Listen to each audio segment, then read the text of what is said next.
नमस्कार माझ्या प्रिय सख्यांनो. 29 जून 2026 वार सोमवार आणि हा दिवस साधासुद्धा नाही तर या दिवशी आलेली आहे आपल्या सर्वांची लाडकी अखंड सौभाग्याचे दान देणारी वटपौर्णिमा.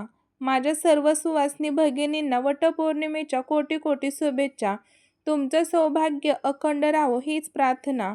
माझ्या मैत्रिणींनो, दरवर्षी ज्येष्ठ महिन्यातील या पावन पौर्णिमेला वटपौर्णिमा हा महासण आपण हिंदू धर्मात अत्यंत पवित्र आणि मोठ्या उत्साहाने साजरा करतो. हे व्रत म्हणजे केवळ एक सण नाही तर सुवासिनी स्त्रियांच्या आयुष्यातील एक असं महाव्रत आहे जे वर्षातून केवळ एकदाच आपल्याला करायला मिळतं. आपल्या पतिराजांना उत्तम आरोग्य लाभावे, दीर्घायुष्य प्राप्त व्हावे आणि त्यांची नशिबाची दारे उघडून घराची प्रगती व्हावी यासाठी प्रत्येक स्त्री हे व्रत अगदी उपवास करून मनोभावे करत असते. मंडळी, या व्रताची ताकद किती मोठी आहे माहितीये का? या व्रताला सावित्री आणि सत्यवान यांच्या अमर कथेमुळे एक दैवी शक्ती प्राप्त झाली आहे. असं म्हटलं जातं की या ज्येष्ठ पौर्णिमेच्या दिवशी सती सावित्रीने आपल्या अथांग पतिव्रतेच्या बळावर स्वतः यमराजाशी लढून त्यांचे पाय धरून आपले पती सत्यवानाचे प्राण याच वटवृक्षाखाली, याच वडाच्या झाडाखाली परत मिळवले होते. मृत्यूलाही ज्या व्रताने मागे फिरावं लागलं तेही वटपौर्णिमेचं महाव्रत. म्हणूनच आजच्या दिवशी सौभाग्यवती स्त्रिया वडाच्या झाडाची पूजा करून आपल्या पतीसाठी अखंड सौभाग्याची आणि 7 जन्मांची साथीची प्रार्थना करतात. पण मंडळी, आज मी तुम्हाला दिवसाच्या पूजेसोबतच रात्रीच्या एका महाउपायाबद्दल सांगणार आहे. धार्मिक शास्त्रानुसार ही ज्येष्ठ पौर्णिमेची तिथी असते ना, तर ती थेट माता लक्ष्मी, भगवान विष्णू आणि चंद्रदेव यांना पूर्णपणे समर्पित असते. शास्त्र सांगतं की पौर्णिमेच्या रात्री साक्षात धनलक्ष्मी स्वतः स्वर्गलोकातून खाली उतरून पृथ्वीवरती भ्रमण करत असते. जो मनुष्य या रात्री जागे राहून तिची साधना करतो त्याच्या घरात ती एकदा तरी प्रवेश करतेच. त्याचसोबत आज सोमवारचा योग आहे आणि चंद्रदेव आज रात्री आपल्या पूर्ण 16 कलांनी परिपूर्ण असणार आहे. चंद्राचा हा अमृतमय प्रकाश जेव्हा पृथ्वीवर पडतो तेव्हा तो आपल्या आयुष्यात सुख, शांती, समृद्धी, ऐश्वर्याची बरसात करतो. म्हणूनच आजच्या रात्री चंद्रदेवाची आणि लक्ष्मीची पूजा अत्यंत महत्त्वाची मानली जाते. मैत्रिणींनो, आजच्या वटपौर्णिमेच्या दिवशी समजा कामाच्या व्यापामुळे किंवा इतर काही कारणामुळे तुम्हाला दिवसा वडाच्या झाडापाशी जाऊन मोठी पूजा करता आली नसेल तर अजिबात काळजी करू नका. आज सोमवारच्या या रात्री मी तुम्हाला एक असा महाचमत्कारी आणि अत्यंत प्रभावी एक घरगुती उपाय सांगणार आहे जो तुमचं नशीब पालटून टाकेल. होय माझ्या मैत्रिणींनो, तुम्ही अगदी बरोबर ऐकला आहात. कापुरासोबत जाळा ही एक गुप्त वस्तू तुमच्या घरातील रोजची किरकिर, नवरा बायकोंमधील भांडणे, इडापिडा, भयंकर पितृदोष, घराचे वास्तुदोष, कोणाची तरी लागलेली वाईट नजर किंवा घराला ग्रासणारे दारिद्र्य एकाच झटक्यात जळून खाक होईल. घरात असा काही महाचमत्कार घडेल की पैशांची आवक वाढेल आणि कुटुंबाची भरभरून प्रगती होईल. माझ्या प्रिय मैत्रिणींनो, आता सर्वात महत्त्वाची गोष्ट, हा उपाय करायचा कधी? वेळेची गणिते नीट समजून घ्या. हा उपाय तुम्ही सायंकाळी 6 वाजल्यापासून ते रात्री 12 वाजेपर्यंत कधीही करू शकता.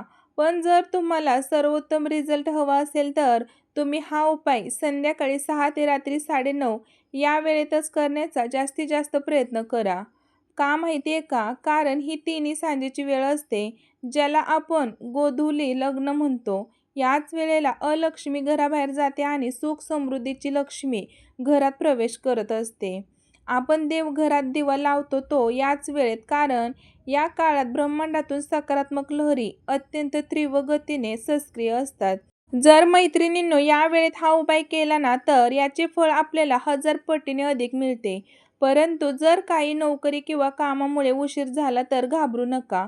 पौर्णिमा तिथी रात्रभर असल्यामुळे तुम्ही रात्री 12 वाजेपर्यंत कधीही हा उपाय करू शकता.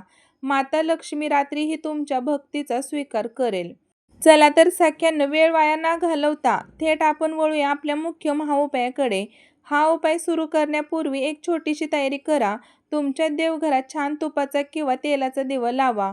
एखादी छान सुवासिक धूप किंवा अगरबत्ती प्रज्वलित करा, जेणेकरून घरात प्रसन्नता येईल. आणि हो मंडळी, बघा घराचा मुख्य दरवाजा आणि खिडक्या बघा थोड्या वेळासाठी उघड्या ठेवा, जेणेकरून नकारात्मक ऊर्जा बाहेर जाईल आणि लक्ष्मी घरात यायला मार्ग मिळेल. आता नीट लक्ष देऊन ऐका, साहित्य नीट लक्ष देऊन ऐका. पहिली वस्तू आहे एक मातीची पंती. होय, मातीची पंती नसेल तर दुसरी प्लेट किंवा कापूर पात्र घेतला तरी सुद्धा चालेल, पण मातीची पंती असेल तर तीच घेण्याचा 100% प्रयत्न करा. कारण मातीच्या पंतीमध्ये पृथ्वी तत्व असतं, जे नकारात्मकता शोषून घेते. दुसरी वस्तू आहे थोडेसे तांदूळ आणि तिसरी वस्तू आहे 5 भीमसेनी कापूरच्या वड्या. मंडळी, भीमसेनी कापूर हा नैसर्गिक असतो आणि देवांसाठी अत्यंत प्रिय मानला जातो. जर नसेल तर साधा कापूर वापरा, पण बघा 5 वड्या घ्यायच्या आहेत. चौथी वस्तू आहे 2 अखंड फुलांचे लवंगा. लवंग कुठेही तुटलेले नसावेत, ते अख्खेच लवंग असावे, तिला वरती फूल सबूत असावेत. पाचवी वस्तू आहे 2 हिरवी वेलची घ्यायच्या आहेत. आणि मंडळी, आता आता खरी जादू सुरू होणार आहे. तुम्हाला तुमच्या उजव्या हाताच्या तळव्यावर अगदी चिमूटभर पिवळी मोहरी घ्यायची आहे. पिवळी मोहरी नसेल तर काळी देखील चालेल आणि सोबतच चिमूटभर अख्खे न तुटलेले पांढरे तांदूळ घ्यायचे आहेत.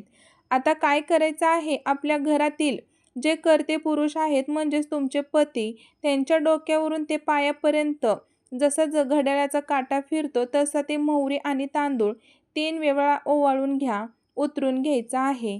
त्यानंतर घरातील लहान मुलं असतील त्यांच्यावरून देखील 3 वेळा ओवाळून घ्या आणि शेवटी घराच्या मुख्य दाराजवळ बाहेर उभे राहून आतल्या बाजूने दरवाजावरून 3 वेळा ओवाळून घ्या. प्रत्येकासाठी वेगळं साहित्य घ्यायची गरज नाही. एकाच साहित्याने सर्वांवरून ओवाळून घ्यायचं आहे. मैत्रिणींनो, ओवाळून झाल्यानंतर हे मोहरी आणि तांदूळ तुम्हाला त्या मातीच्या पंतीत त्या 5 कापराच्या वड्यांवर आणि लवंगट वेलची सोबत टाकून द्यायचं आहे. मंडळी, आता ही पंती तुमच्या देवघरासमोर ठेवा आणि माचीसच्या काडीने तो कापूर प्रज्वलित करा. जसा कापूर पेटेल तसा त्यातून एक दैवी सुवासिक आणि पवित्र धूर निघू लागेल. हा धूर साधा सुद्धा नाही, हा तुमच्या घरातील संकटांना पळवून टाकणारा म्हणजेच पळवून लावणारा धूर आहे. कापूर जळत असताना डोळे बंद करून देवघरासमोर बसून अत्यंत भक्तिभावाने नवार्ण मंत्राचा जप करा. ओम ये ह्यू क्लीम चामुंडाये विच्छे या मंत्राचा उच्चार करत ती मातीची पंती हातात उचला आणि त्याचा धूर जो आहे तर तो तुमच्या संपूर्ण घराच्या कानाकोपऱ्यांमध्ये प्रत्येक खोलीत फिरवा.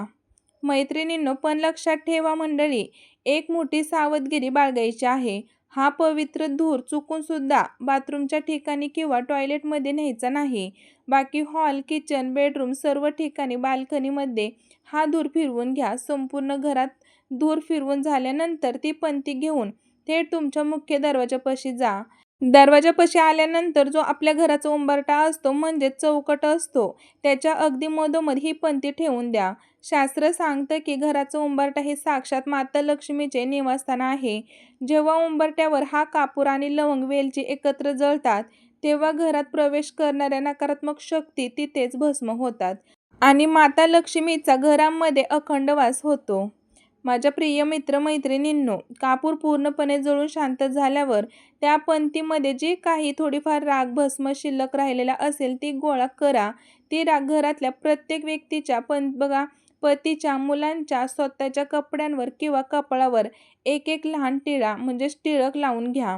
याने नजरदोष कायमचा मिटतो आणि पंतीमध्ये जे काही जळलेले तांदूळ किंवा अवशेष उरलेले असतील ते इकडे तिकडे न टाकता गोळा करून निर्माल्यामध्ये टाका किंवा आपल्या घरातील तुळशीचे जे झाड सोडून इतर कोणत्याही झाडाच्या मुळाशी नेऊन टाकू शकता. आता मंडळी, आपण वळूयात आपल्या दुसऱ्या विशेष उपायाकडे. हा उपाय खास माझ्या त्या भगिनींसाठी आहे ज्यांच्या घरात नवरा बायकोमध्ये अजिबात पटत नाही. रोज सकाळी उठल्यापासून रात्री झोपेपर्यंत किरकिर, कटकटी होत राहतात. साध्या साध्या बोलण्यावरून मोठे मोठे वाद होतात, भांडण होतात आणि घराची शांतता भंग पावली जाते. तर आज वटपौर्णिमेच्या रात्री हा तोडगा आवर्जून करा. साहित्य आणि कृती नीट समजून घ्या. एका छोट्याशा मातीच्या पंतीत किंवा पात्रात 2 कापराच्या वड्या आणि 2 फुलांच्या लवंगा घ्या. आता मंडळी, या कापराला प्रज्वलित करा. कापूर पेटल्यानंतर त्याच्यावर 2 ते 3 थेंब शुद्ध गाईचे तूप टाका. गाईच्या तुपामुळे कापराची शक्ती दुप्पट होते. आता नवरा बायकोने दोघांनी मिळून देवघरासमोर उभे राहायचे आहे. तुम्हाला माता लक्ष्मीची जी कोणती आरती येत असेल तर ती अगदी आरती मनापासून म्हणा आणि त्या कापुराच्या दिव्याने दोघांनी मिळून आरती ओवाळून घ्यायची आहे. आरती झाल्यानंतर दोन्ही हात जोडून तुमच्या सुखी संसारासाठी, नात्यातील गोडवा वाढवण्यासाठी आणि सर्व संकट दूर होण्यासाठी माता लक्ष्मीकडे साकडं घाला. शास्त्र सांगतं की वटपौर्णिमेच्या रात्री जर नवरा बायकोने एकत्र येऊन हा तुपाचा आणि कापराचा उपाय केला तर नात्यांमधील नातेसंबंध सिमेंटसारखे घट्ट होतात आणि एकमेकांबद्दलचा आदर वाढतो. हा उपाय संध्याकाळी 6 ते रात्री 10 या वेळेत कधीही करू शकता. आणि मंडळी, जाता जाता आजच्या या दिवसाची तिसरी आणि सर्वात महत्त्वाची महासेवा. आज सोमवार आहे, वटपौर्णिमा आहे आणि सोबतच आजच्या या तिथीला आपल्या कुलदेवीची देखील अत्यंत शुभ वार आहे. आपण कुटुंबावर आपल्या कुलदेवीची अवकृपा असेल तर घरात कितीही पैसा आला तरी तो टिकत नाही. म्हणूनच आजच्या रात्री ही सेवा विसरू नका. तुमच्या देवघरामध्ये तुमच्या कुलदेवीचा टाक असेल, धातूची पट्टी असेल, फोटो असेल किंवा मूर्ती असेल तर त्याच्यासमोर बसा. जर टाक किंवा मूर्ती असेल तर त्यावर अगदी श्रद्धेने कुंकुम अर्चन करा. म्हणजेच देवीच्या मंत्राचा जप करत डाव्या हाताने कुंकू व्हायचे आहे. फोटो असेल तर कुंकू वाहू नका, केवळ नमस्कार करा आणि त्यानंतर कुलदेवीच्या चरणाशी अख्ख्या 11 लवंगा आवर्जून अर्पण करा. कुलदेवीचा आशीर्वाद ज्यांच्या पाठीशी असतो त्या कुटुंबाला कधीही कोणाची नजर लागत नाही आणि घराची भरभरून प्रगती होते.